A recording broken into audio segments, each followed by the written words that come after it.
right, Intel has a CPU. It's a $200 CPU. It's called the Ultra 5 250K Plus, the 250KP as we're calling it. And there's some software that you need to use with it called the Intel Platform Performance Package, or as I've been calling it, Intel's PP package. Now, the Intel PP package isn't too big. It's only about 100 megabytes, but it does seem to get the job done for Intel. When we were testing Intel's PP package, I'm not sure why, my team kept laughing like every single time I was asking them, did you use the PP package or you forgot to use the PP package? And they just kept laughing at me. I don't know. I don't really get it. It just felt like we're all just going to laugh at Steve today for apparently no reason whatsoever, when all I was trying to do is make sure that Intel's PP package is getting use.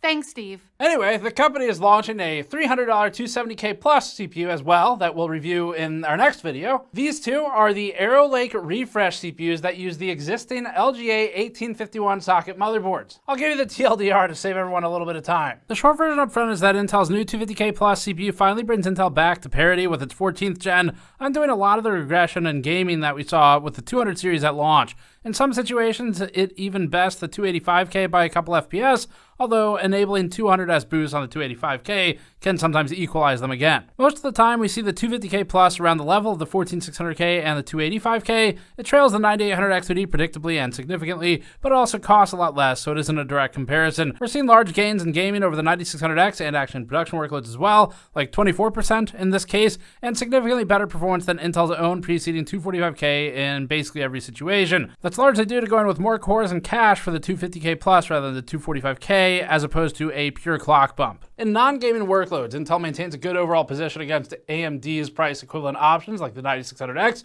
for the 250K Plus. For the most part, in the test that we run, Intel 250KP is just straight up better in a lot of the non-gaming tests, and actually in a lot of the gaming tests versus the 9600X. That said, AMD's 5800X2D and 5700X2D, 5600X2D still do really well in gaming and often do beat the 250KP. The biggest challenge for Intel remains the fact that Intel has a poor history of motherboard longevity. This is probably the last in the line, other than maybe other Arrow Lake refreshes, for this motherboard socket. We're keeping this one pretty simple today. Still a lot of charts, there's a lot of data, but relatively simple as far as we're concerned. We're not going to get into the efficiency as in performance per watt that we've done in the past. And to be real open with you, I am fucking tired. Like, I have not left the office for about a week, and I would like to go sleep at some point. So the couch is getting it's not great for my back. So we're going to keep this focused on gaming production, frequency, got a little bit of power in there just to address it, and then maybe we'll expand the scope on this in the future. If there's some interest in these parts, we can always add some additional tests. But for the most part, I think we've got a pretty good scope of coverage here. We'll start with the 250KP today, and we'll do the 270KP in a separate review video coming up basically immediately after this one as our next video. And the reason this has been such a haul is not because of the CPUs necessarily, but because in the last week we had the DLSS5 news. We had Noctua's case review that we ran, where that is the most in-depth case benchmark I think we've ever done. We had the fan testing data in there as well. We ran Discord alternatives. We did the Crimson Desert benchmarking. We debuted our animation error or simulation time error charts for actual GPU comparison in that testing. So it has been a very busy week, but we're going to close it out with the 250KP review. Let's get started. Before that, this video is brought to you by the Montech HSO1 and HSO2 cases. The HSO1 and HSO2 cases differ by way of a mesh front or a curved glass front. We previously reviewed these cases in our intensive benchmarking process and found them to be overall high build quality, with thermals comparable between the two designs. The rear chamber of the case uniquely brings the power supply forward and perforates the rear wall of the case, allowing for more air movement internally while providing a different look. The rear of the case uses a fan mounting mechanism for two separate fans that can be coupled together with a plate, improving convenience. The HSO1 and HSO2 also invert with minimal effort, allowing the computer to present to the opposite side without needing to reconfigure the entire build. Learn more at the links in the description below. The new CPU is launched in a few days, which is good. That means they're giving people time to watch reviews before they make a decision, so that's nice. Behind the scenes, Intel was extremely disorganized, at least in handling our side of things for the reviews for this one. So I haven't really seen Intel this scattered. They were late with getting us information. They're late getting software out. The CPUs didn't really arrive with that much time to work on them either for us. And I just was not impressed. Now, that said, that's not part of the product, it's not part of the consumer experience, so we won't factor that into the conclusions or anything, but I do think it's maybe an indicator of where Intel's at, where this is not like Intel. I don't know if it's because of the layoffs or what. But anyway, we'll start with a refresher on the CPU side of the market. We already know RAM is a wreck, so focusing on the CPUs, the 250KP is a $200 part. Currently, the 245K is also $200. The 14600K is largely gone, other than third-party ripoffs or used listings, which are fine, but variable in price. AMD's 9600X is currently about $190, making it a head-to-head competitor by price. The 7700X is around $250, with the 7800X 3D at around $350 to $380 now. The 7800X 3D is definitely worth considering at that price, but maybe more as an alternative to the more similarly priced 270KP that we'll review next. It's in a different price class from the 250KP. Just for reference, the 285K is currently $530 after a discount code, with the 9800X 3D at $450 after a similar discount code. Intel's new 250K Plus CPU is in the former i5 lineup and should be $190 to $200, they say. The 250K Plus is running a 6P core 12E core configuration for an 18-core 18-thread spec at 5.3 GHz max boost advertised. TDP is claimed to be 159 watts for the 250K Plus, although TDP and actual power don't match exactly. Intel is also now claiming native support for up to DDR5 7200 on the 250KP, up from 6400 previously. So, great. Higher end memory is supported. Now you can max out your $200 CPU with your $2,400 RAM in your motherboard that you'll only get to use once. Notably, the extra cores also bring with them an L2 cache increase to 30 megabytes. For comparison, Intel's 245K runs a 6P core 8E core configuration for a 14-core 14-thread spec at 5.2 GHz. That's 100 MHz reduced speed for maximum advertised boost, and that's 4 fewer E cores than the new CPU. This is a reconfiguration of the spec itself, so the 250K Plus is not an exact replacement for the 245K. The core count change means it's not only a frequency bump. The 245K is on 26 megabytes of L2 also, so while the 250KP is no X3D, it should still have an outsized impact on performance against the older 245K with its larger cache. For reference, the Intel 285K is in the former i9 lineup, now called Ultra 9 200S, because that makes more sense somehow, and it remains the highest core count spec of this group. The 285K has 8 P cores, 16 E cores, and 24 total cores and threads. Max advertised boost is 5.7 GHz, making it the highest of the group, with E core still at 4.6. Keep in mind the actualized boost will be lower as more threads are engaged with work. All right, these CPUs require some additional setup. This is important for you to know as well, because if you do actually buy one, you'll need to do this stuff. Intel setup documentation reminded us of AMD's old 30-page core parking setup guide from its first generation of parked CPUs. And Intel's document reads, quote, exclamation point, stop! Important information! Exclamation point, end quote. That's how you know it's, I think they're trying to say it's important. They then go on to say that the Intel Platform Performance Package, or the PP package for short, or the PPP for even shorter, must be installed in order to correctly activate, quote, scheduling, core parking, idle power, performance results, and feature availability, end quote. Intel warns in both bold and underline that a Windows system won't work right without this.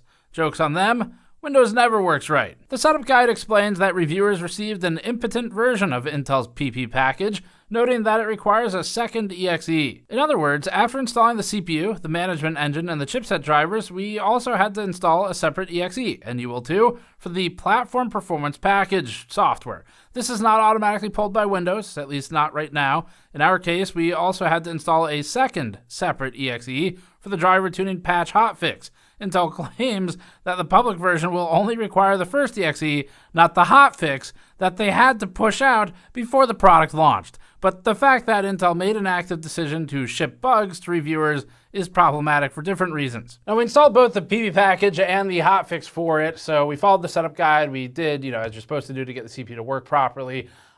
Still, though, we don't review the future. We don't review promises from companies. We review what they send us.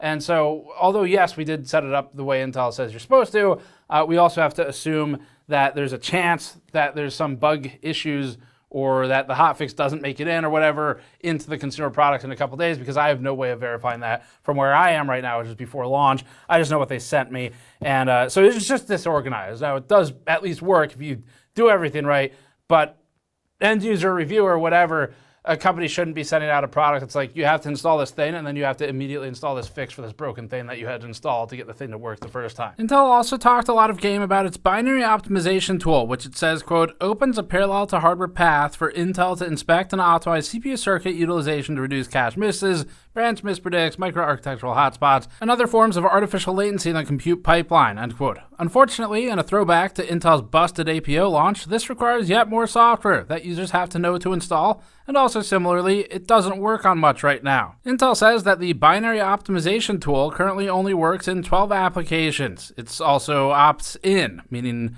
it's not intended to be something you use by default. So we're not testing it by default because it's not, I mean, they literally say that. The 12 applications it supports also kind of limits how much we'd be able to see an impact anyway, because we don't test most of them. Assassin's Creed Mirage, Borderlands 3 from 2019, Cyberpunk 2077, that one we do test, Far Cry 6 2021, Final Fantasy 14 Dawn Trail we also test, Hitman 3 from 2021, Hogwarts Legacy, Marvel's Spider-Man Remastered, Naraka Blade Point, Remnant 2, Shadow of the Tomb Raider from 2018, Tiny Tina's Wonderland, and everyone's favorite game, Geekbench. Many of these happen to be ancient reviewer testing titles, seems intentionally selected. We've cycled most of them out by now, but Cyberpunk and Final Fantasy still overlap for us. As for the claimed uplift, 1/3 of these games get under 3% improvement. Half of those are 1 to 2% different, which would be indistinguishable from test noise. Intel claims 6% in Final Fantasy and 2% in Cyberpunk. It's claiming 22% in Shadow of the Tomb Raider, which we haven't tested in a long time now. Let's get into some initial data. We'll start with frequency validation. We perform these tests with logging to ensure the CPU is functioning as advertised and as expected from the manufacturer,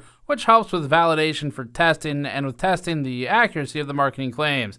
Intel's website claims a 5.3 GHz maximum P-core turbo boost for the CPU and 4.6 GHz maximum E-core boost. This chart shows the frequency response across all cores in an all-core workload, averaging the P-cores and E-cores separately. The P-core average held about 5100 MHz during most of the test, with regular drops to about 5 GHz. This is below the 5300 max advertised speed. However, the maximum clocks are typically only in workloads with a limited thread count. The response here is normal, given the all-core workload. The E-core frequency hits and sustains 4.6 GHz. Adding the 245K for reference, the predecessor averaged 5 GHz even for most of this test. The dip down in the center is a logging anomaly from the test process and can be ignored. In general, the new CPU is 100 to 200 MHz faster. Finally, for reference, the 285K hit 5400 MHz during most of this test. Its max advertised boost is also higher for single-core workloads. This chart shows the single-core frequency response. We're plotting the maximum frequency per interval of all cores during a single-threaded workload with Cinebench. In this test, the CPU technically does hit the 5300 MHz advertised boost sometimes, but for the bulk of the first part of the workload, it's spending more time at 5100 MHz than 5300 MHz, despite being single-threaded at this point. That's not great. The back half of the workload flips that around, so it does eventually spend more time at the advertised 5300 MHz. But this, at this point, is uncommon behavior. Adding the 245K to the chart, its maximum single-thread frequency per interval was 5200 MHz, with regular intervals at 5000 MHz. The 250K plus is faster by 100 to 300 MHz, but most commonly 100 MHz. The 285K's max single-thread frequency was 5700 MHz in this chart. In Baldur's Gate 3 at 1080p, the Ultra 5 250K plus ran at 107 FPS average, with lows at 75 and 66 FPS.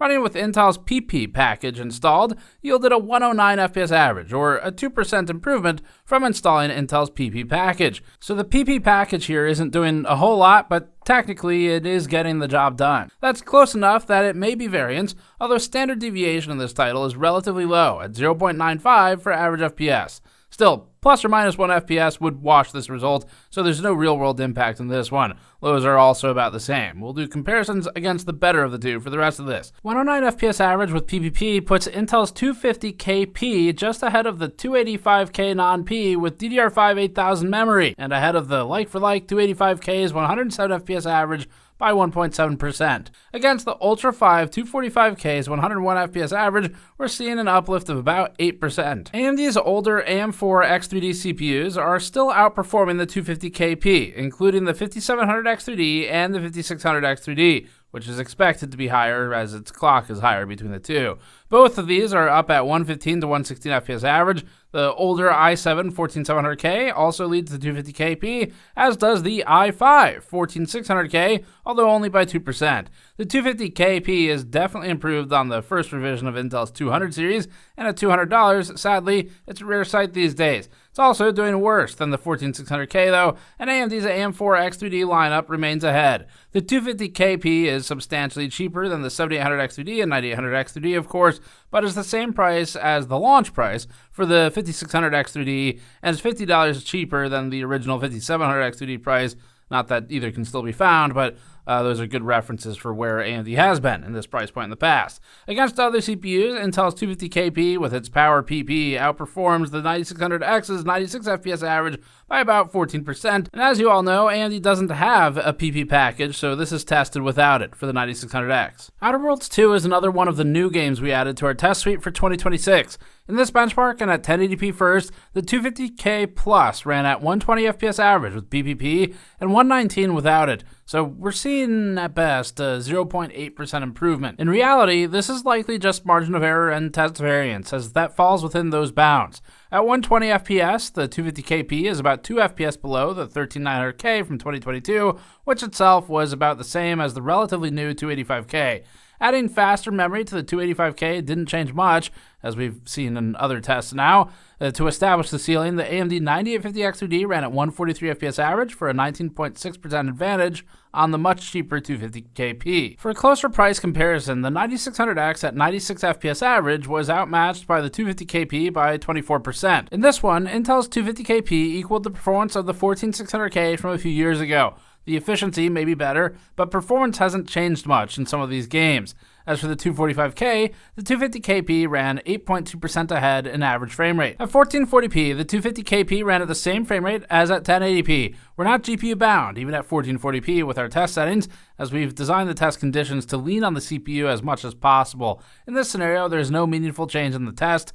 Even the 9850X3D actually isn't meaningfully lower than before. We're fully CPU bound with the same scaling, so let's move on. Stellaris is up now. This is tested using simulation time rather than frame rate, meaning that there's a real-world time difference in how long something takes.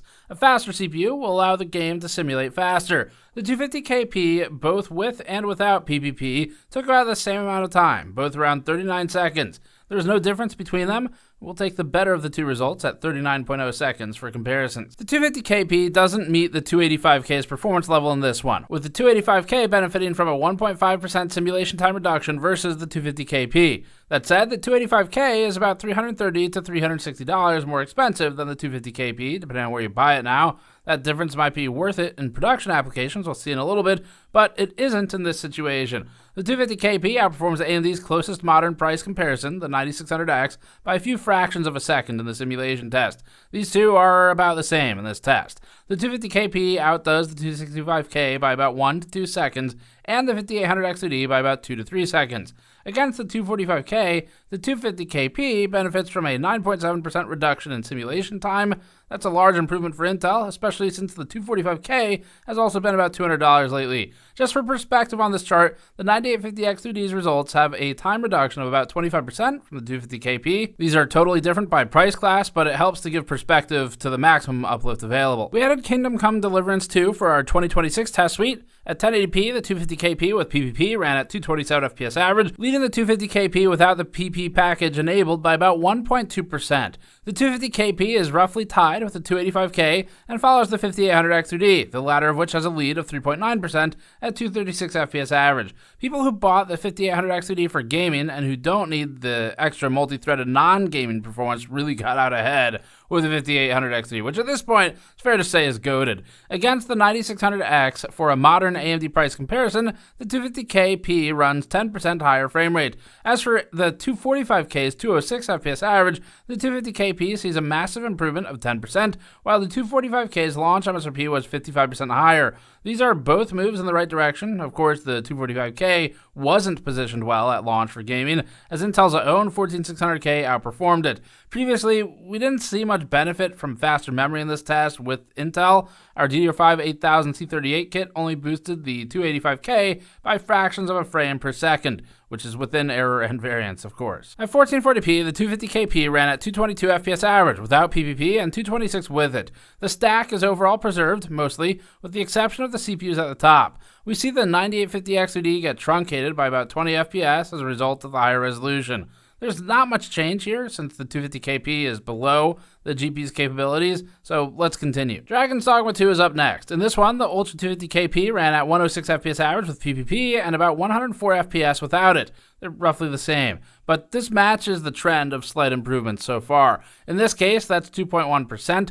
The lows also improved, although lows have more variance in the measurements. Taking the higher of the numbers, the 250kp ends up just ahead of the 14600K, finally beating Intel's prior 5 series CPU after the 245K lost to it significantly. The 14600K led the 245K by 8%, and now the 250kp has brought Intel back to where it was in 2023. But at least the price improved in a more rapid way.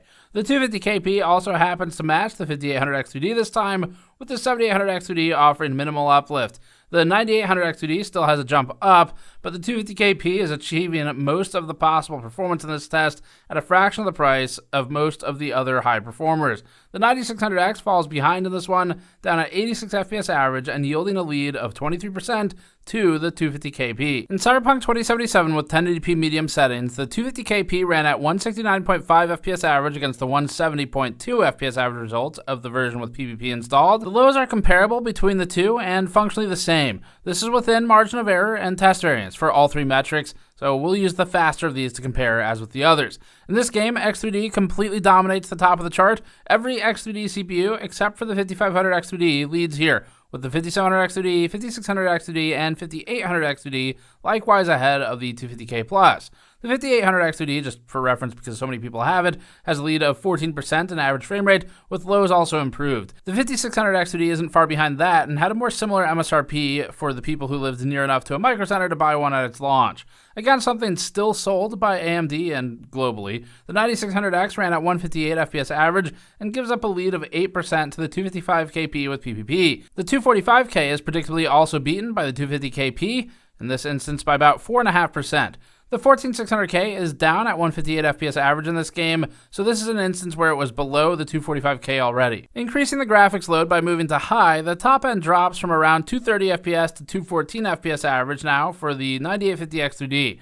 Other than the top few, the rest of the CPUs aren't affected much by imposing more of a bottleneck at the top end. The 250kp with PPP ran at 159 FPS average, outdoing the non-PPP test by 1 FPS average. Lows are within error of each other. The 250kp is closer to the X2D parts now, landing about 4 to 5 FPS behind the 5600X2D and 5700X2D. The 5800X2D leads by 11%. The 9800X2D's lead is less impressive now that it's limited on the GPU load, but it's still 31% ahead, which is still pretty good.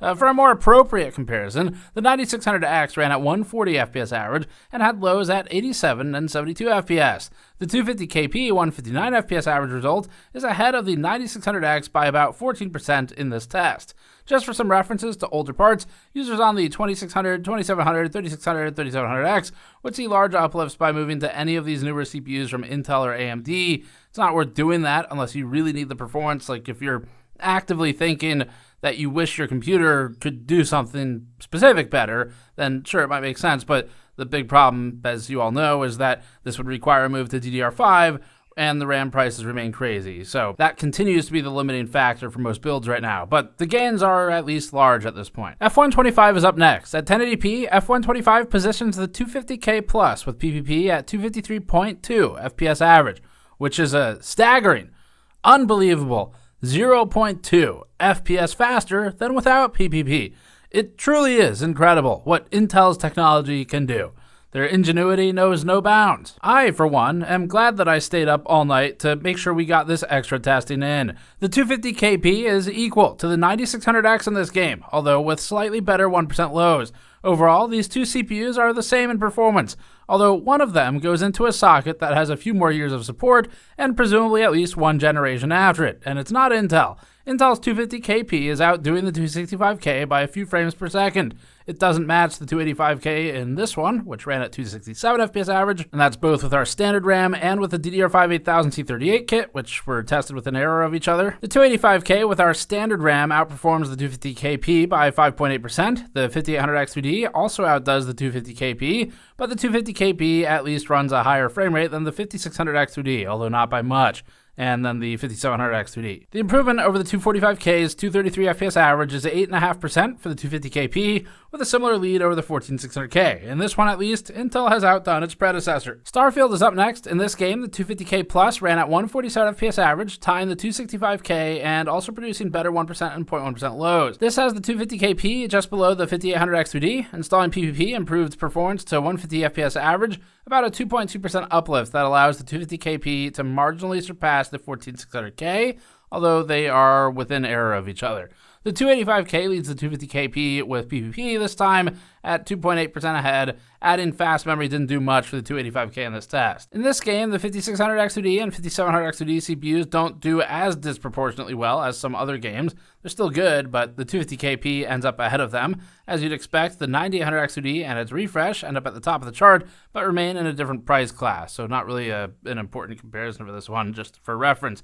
Intel has managed to mostly invalidate its prior 200 series lineup with this $200 CPU when it comes to this game at least. However, we still have production workloads to look at. We're moving on to production tests, which is one of the areas that Intel's newer CPUs, including the prior 200 series, have done a little bit better as compared to their gaming results. Extra X3D cache also doesn't offer much benefit for AMD in our production test suite, so this can dislodge some of their top performing gaming CPUs from the top of the charts. In 7-zip compression testing, we measure performance by calculating how many millions of instructions per second each CPU can complete. The 250K Plus completed 152.8 thousand MIPS with our initial run, with PPP improving by 1.5% over the original result.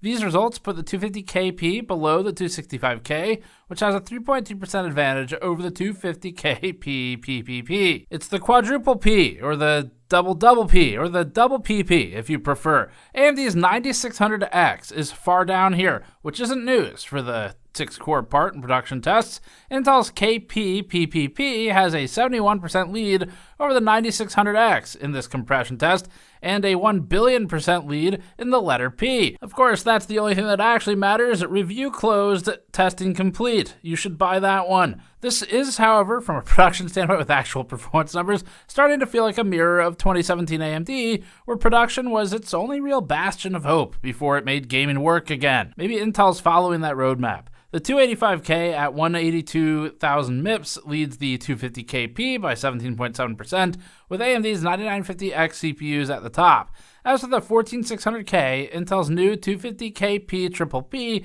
finally manages to move the needle beyond what we saw with the 245K, which was mostly a disappointing result previously. The 250kp leads the 14600K by 21% in this test. Decompression testing is next. In this test, the 250K Plus completed 146.8 thousand MIPS, which matched it with the 9800X3D. The 8-core X3D CPUs have never been impressive in this testing, as most of their benefit, again, is in gaming. Enabling PPP pushed it up to 151,000 MIPS, an improvement from without PPP of 3.2%.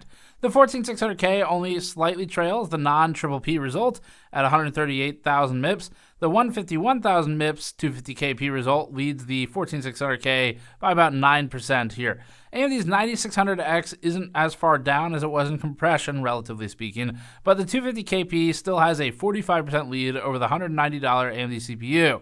The 285K is about 37% ahead of the 250kp here, so we're interested to see how the 270kp does in our next review video. Blender is next. For this, we run a tile-based CPU render of one frame from our logo in the intro animation of these videos, but at a higher sample count and quality. The 250kp required 9.2 minutes to complete the render under both test conditions.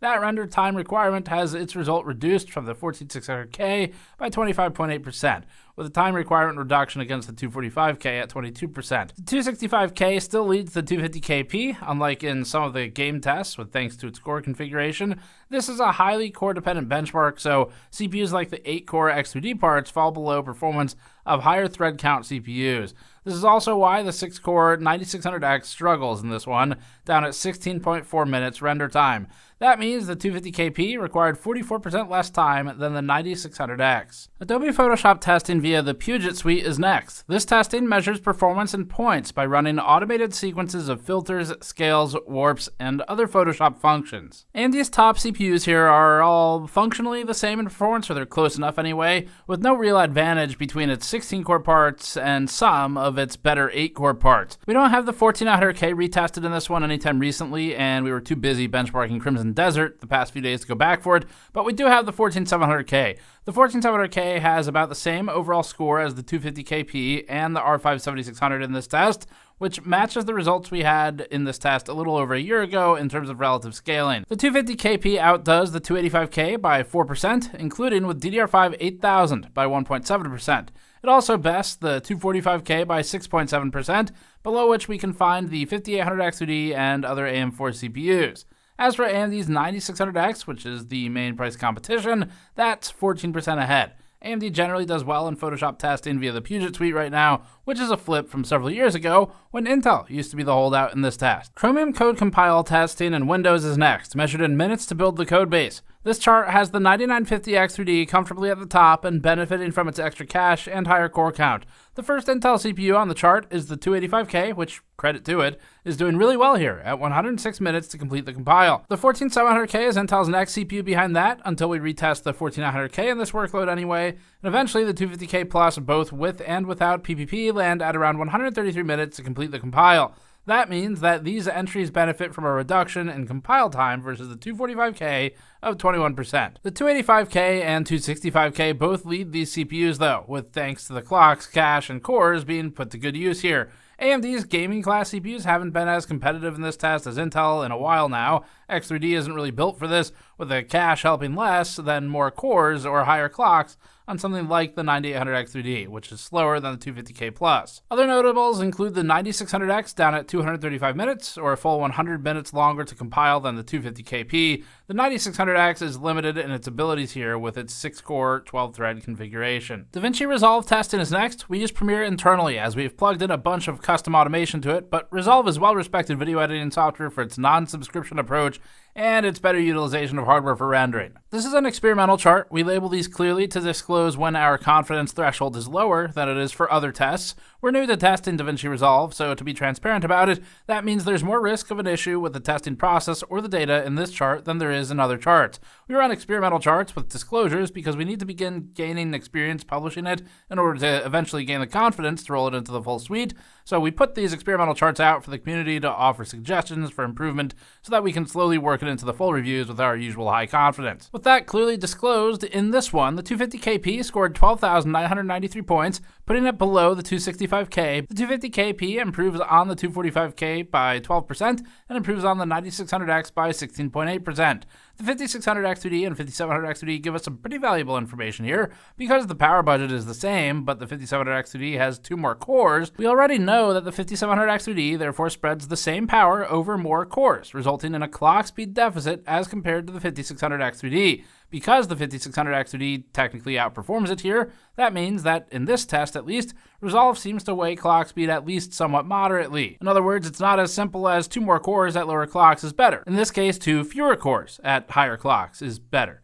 It also appears to make use of the memory change in the 285K, where we gained 7.4% to 14,383 points, from 13,398 points previously. This is a much larger gain than we saw in most other tests, including gaming, which typically is more sensitive to memory and, in particular, timing's improvement. Now for our power test. This time, since the team was busy on all the case and game testing last week, we are keeping it pretty simple. For this testing, we set up a PMD2 as an interposer between the power supply and the test bench, so there's an external capturing device. It captures all the power delivered to the bench. Because the motherboard we're using splits some of the 24-pin power to the CPU, which is abnormal, we take the ATX 12-volt power, the EPS 12-volt power, add them together, but we subtract out the PCIe slot, which we do by isolating the PCIe slot on a riser card, strictly for this testing. So that card is not there for the performance testing. And then we have some overhead for losses, for VRM efficiency, and other 12-volt parts on the board. It's not perfect, but it works pretty well. This test shows power consumption of the 250kp during an all-core Blender workload, which will be the worst-case power draw scenario for the CPU.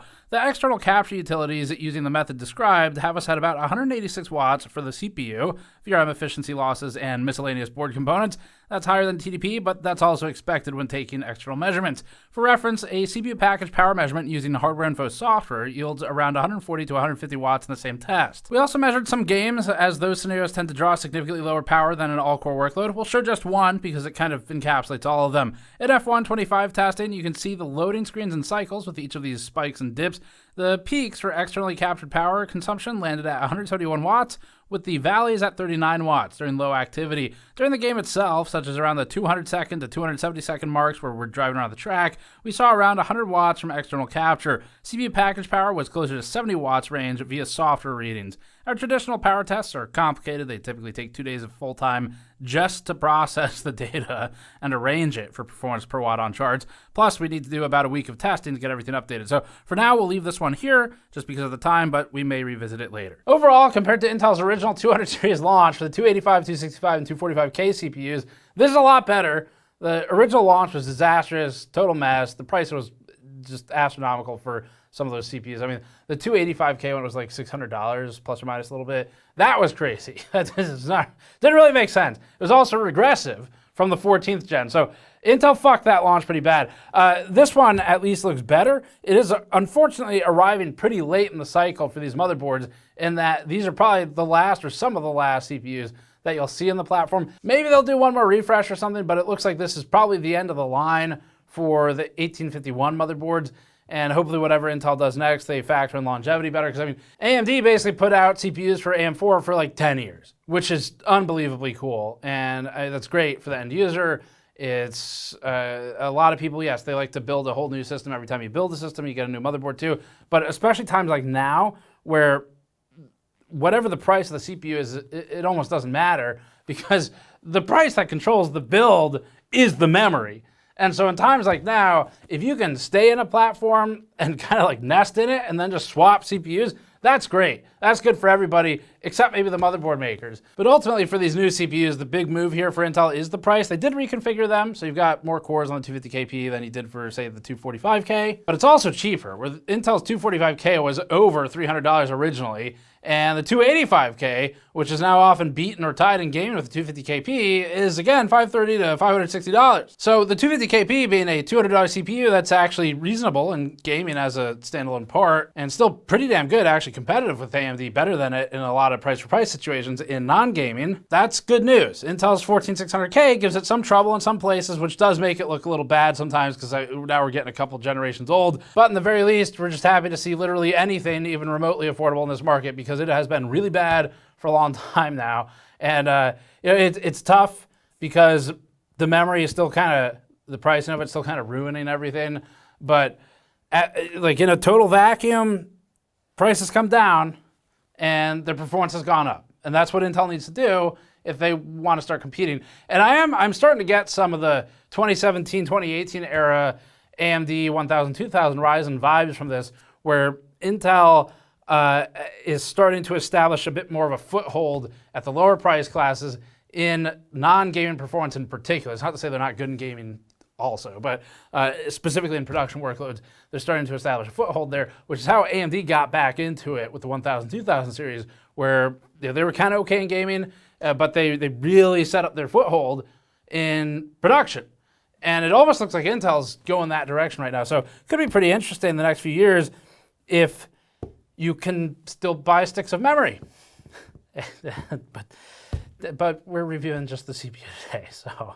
A few additional notes. The 250K Plus does have an optional binary optimization tool, but again, it only works in 2 games in our test suite and 12 games in total. Of the 2 in our test suite, even Intel itself is only claiming a 2% uplift for one of them. After getting all the charts edited and into the review while Vitaly was working on cutting it, I did go back through and run the 2 games, so Cyberpunk and Final Fantasy XIV, with the binary tool just to see. And I mean, it was what Intel said. It was like basically 0% in Cyberpunk, where the differences were within run-to-run variance. So it's a wash. It doesn't do anything, in other words, or at least nothing that matters. And then in Final Fantasy, it was like max a couple percentage points. So not really a change there for either. As for the 200S boost option for, say, the 285K, we ran that CPU back through as well in the final stages here of editing just to collect some AB. It improves in some cases. So if we were to factor this into the earlier charts, it'd sometimes shift the 285K to parity with the 250KP rather than a slight loss. That said, our methodological or philosophical approach to reviews is to define some kind of rigid constraint somewhere, because otherwise you just get into these judgment calls of how far do you want to push that arms race, because if you're going to enable stuff that's a separate BIOS setting, then you also need to consider that for, say, AMD, where now you need to start considering PPO, and then to what extent do you consider overclocking on the other one. So anyway, we did the numbers at least just to have them, but that'll be it for this one. Yeah, you've got the numbers. Hopefully that helps you make a decision. If, I don't know. I'm really curious, like genuinely, I am curious how many people are on the market to build a computer right now, because the disillusionment, it doesn't come from Intel or AMD, in the CPU side. It really does come from the memory for me, where it's just every time I look at the RAM prices, I mean, it's bad. It's like actually bad. It's not sensationalist. It's just, it is actually just really bad for building a computer. But there's still parts coming out that are interesting. So like I said earlier, we're keeping this review really simple by our standards. So a lot of charts there. You've got enough to work with. The 270KP will be coming up next for us. And I'll keep an eye on comments and stuff to see if there's any specific requests for additional testing that we could do. But we wanted to just kind of make this one straightforward for us, because I need to sleep, and because also just on the team side too, everyone's been pushing really hard. We've had a killer week for content. There's some really cool stuff up there. Discord Alternatives was awesome. The DRAM Cartel documentary was really fun to work on. Then the Noctua review on the case technical side was also, we introduced some new technical testing there. So a lot of fun stuff. Animation error actually was a big one. Simulation time error made its actual real debut outside of our white paper piece in Crimson Desert. So that was really exciting too. Anyway, I'm thrilled with the stuff we're putting out, but yeah, I'm gonna head out and go sleep, and 270KP is next. If you have specific requests for additional testing, once I come back in with more than 1 hour of sleep, then we will look at potentially doing that, so let us know. But thank you for watching. Subscribe for more as always. Go to store.gamersnexus.net to support us directly, or patreon.com/gamersnexus, and we will see you all next time.